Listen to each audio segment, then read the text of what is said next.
Esta é a nossa cabeça, e lá você tem o cérebro, e então aqui você tem a hipófise, e lá dentro você tem a glândula pineal. Eles nos dizem que essa glândula é formada como um olho atrofiado, que foi um olho em algum momento. Mas, se era realmente um olho atrofiado, então por que escondê-lo sob o cérebro, se foi feito para ver luz? Sabemos que, como um olho, ele é muito sensível à luz, porque quando a luz o atinge, ela não deve atingi-lo diretamente. De alguma forma, ele obtém a informação sobre a luz, então ele produz certos químicos em seu corpo, e quando não há luz, ele produz outros químicos. No momento que para de captar luz, ela começa a produzir químicos, como por exemplo, melatonina, e te coloca para dormir. Mas se essa fosse a principal razão para isso, então o lugar lógico da glândula seria em algum lugar lá fora. Se é um órgão que sente a luz, o lugar lógico para ele seria em algum lugar onde ele pode obtê-la. Ou por que precisaríamos dele? Olhos já fazem isso por nós. Olhos sentem luz e enviam a info para o cérebro. Por que ter algo que se parece com um olho, que recebe informações de fora, mas ao mesmo tempo está apontando para baixo, sob o cérebro? Deve ser que estamos falando de diferentes relações com a luz. Agora estamos falando de luz que está sendo criada em nosso próprio sistema. Criamos a nossa luz. Por isso, é sensível. Poderia ser sensível à luz externa, mas também está relacionado a alguma luz interior. Veja o ouvido, por exemplo. Quando você o olha dessa forma, na medicina chinesa, você imagina o ouvido assim, como um feto invertido, com os olhos aqui, as mãos ali, e as pernas aqui, assim. Deste jeito. E os pontos aqui no tratamento, eles refletem todos os órgãos do seu corpo. Então, todo o seu corpo está presente no seu ouvido. Ora, antigamente, não havia nada chamado joalheria. Hoje, usamos joias pela beleza, mas na época em que os portais estavam abertos, usava-se coisas em seu corpo para certas interações com as forças da natureza. Então, esse ponto aqui na acupuntura chinesa é chamado de ponto de luz interna. E se você colocar certos tipos de cristais ou diamantes, isso significa que você entra em ressonância com sua luz interna.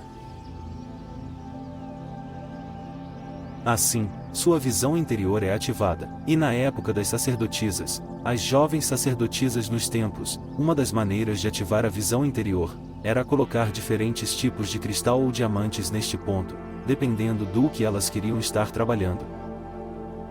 Hoje, encontra-se pessoas com piercing em todos os lugares, e isso é muito perigoso. Você pode completamente comprometer o funcionamento de seus órgãos físicos perfurando estes pontos do ouvido.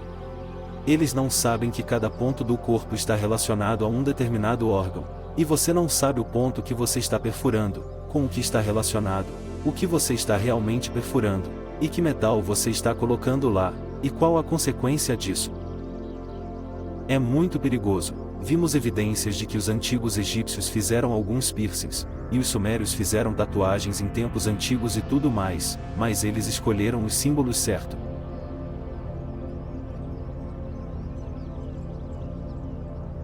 A forma certa no local certo, compreende? Não era só estética. Então, se isso é visão interior, por que aqui? Por que procurar aqui? Deve existir alguma conexão com isso tudo. Sua coluna desce aqui, mas por quê? Está olhando para alguma coisa ali? O coração é o lugar onde você tem mais sangue em seu corpo. Então, ele é o centro de elemento ardente e vital. Lá ele produz luz, e existe essa conexão mística, da luz do coração sendo percebida pela glândula pineal, deste centro visual, para que essa luz esteja em ressonância com o corpo todo.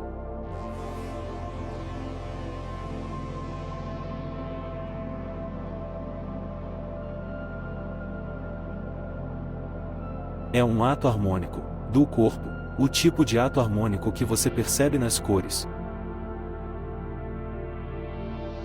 É por isso que em qualquer experiência mística, o efeito da luz, se você faz alguma meditação, oração ou algo assim, às vezes você pode perceber um pouco mais de luz em sua visão. Então, há uma ligação entre os centros, hipófise, pineal, coração e cérebro. Agora, veja, para perceber a sua realidade, você deve ter sentidos. Mas seu corpo deve funcionar antes que você possa perceber uma realidade. Então, o que alimenta o seu corpo? Esse combustível vem da realidade percebida ou de fora? Quer dizer, veja seus batimentos cardíacos, e todos os ritmos de seu corpo. As leis que regem a vida, elas não vêm da sua realidade percebida, elas vêm da realidade total. O universo trabalha através de você, e você se torna vivo. Você faz sua realidade percebida. Mas o que realmente te alimenta são todos esses ritmos. São métodos de comunicação. Lembre-se, métodos, ou ritmos. Elas são comunicações. Você está se comunicando com todo o universo, através do qual sua vida está vivendo. Quais são as leis que fazem você respirar e pensar? Ou quais são todas essas leis provenientes dessas leis arquetípicas? Devem estar além da realidade percebida, porque eles têm que estar lá, primeiro, para que possamos perceber a realidade. Agora a luz que você vê, na sua frente, é produzida pelo Sol ou por você? Não, o Sol está irradiando energia. Energia, seu cérebro a converte em luz. Então você está produzindo a luz. Se você quer ver luz interior, ela está na sua frente. Veja, está bem na sua frente. Você está produzindo essa realidade percebida. É produzida no cérebro. Veja bem, quando você fecha os olhos e sonha, ou quando visualiza, a imagem que você visualiza, mesmo dormindo, ela tem cores, e luz, e tudo mais, não é mesmo? Não é? Ok, então, você produz luz própria. Assim, todos os sentidos são criados no cérebro. Portanto, você consegue perceber 5% do total. Então, se você só consegue perceber 5% do todo, como você pode assumir que está traduzindo toda a realidade lá fora? Isso é realidade percebida. Se eu faço a minha realidade, eu projeto ela. Entende? Quando você vai ao cinema, você assiste a tela, e aí na sua frente, lá na tela, você vê o filme lá fora, e acha que o filme está fora. O filme está fora. Cadê o filme? Estamos projetando. Onde está o filme que você vê? É um rolo de filme no projetor, mas você acha que está na sua frente porque é projetado lá. Mas, o que projeta ele? Luz. Vou pegar outro exemplo. Vimos que você produziu luz em seu cérebro. Agora, vamos dar o próximo passo. Você vê que o próximo passo acontece depois de produzir no seu cérebro. Você tem que projetar para fora, porque essa realidade, se não é projetada, você não a sente como seu ambiente. Assim, os sentidos não obtêm apenas informação. Não é uma via de mão única. Todos os sentidos funcionam assim, tão ativo na recepção, e ativo na projeção da sua realidade lá fora. Então, você acha que está fora, mas você está realmente projetando. É como um projetor. Durante o filme, você está deixando o filme lá fora, mas na realidade, o filme está no projetor, e a luz está apagando. É projetado para fora. Então o projetor é o seu cérebro. O filme está nele e você o projeta para fora. Agora, o ato de projeção e o ato de produzir luz e tudo mais, consome energia. Então, um projetor, se você mantê-lo funcionando por muito tempo, ele vai esquentar. A mesma coisa com você. Quer dizer, vendo essa realidade, uma operação do cérebro esquerdo, a sua realidade é meio que feita através do uso da ativação dos sentidos. O que acontece é que ela superaquece se você usar demais.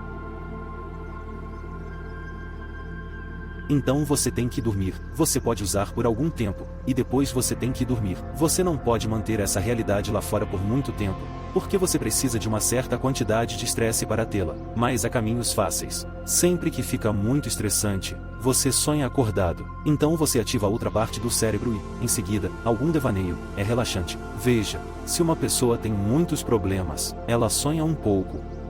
E para muitas pessoas isso se torna automático. Quanto mais elas estressam, mais elas voam.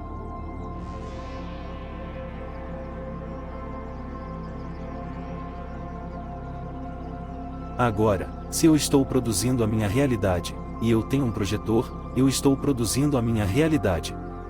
Mas isso não significa que posso controlá-lo. Posso tentar colocar a mão, fazer imagens, certas coisas. Então achamos que podemos brincar com ela, mas não podemos. Imagine que existem 100 projetores projetando o filme. Eu não posso, o que quer que eu faça, aquilo não vai ser projetado. Mesmo que eu feche o meu projetor, o filme ainda está sendo projetado. Então é como se eu tivesse um instrumento, que tem uma só corda. E se eu bater na corda, eu posso pará-lo e o som vai embora. Mas agora se eu tenho um instrumento musical, e eu bato uma corda, e depois outra, e tentar pará-la, o som não vai parar. Ressonância. Assim, a realidade, através da ressonância, torna-se sólida. É uma forma de interferência, e torna-se sólida através dela mesma. Estamos em parte a formando, mas não somos a forma total dela. No final, ela se torna nossa realidade. Isso é realidade percebida.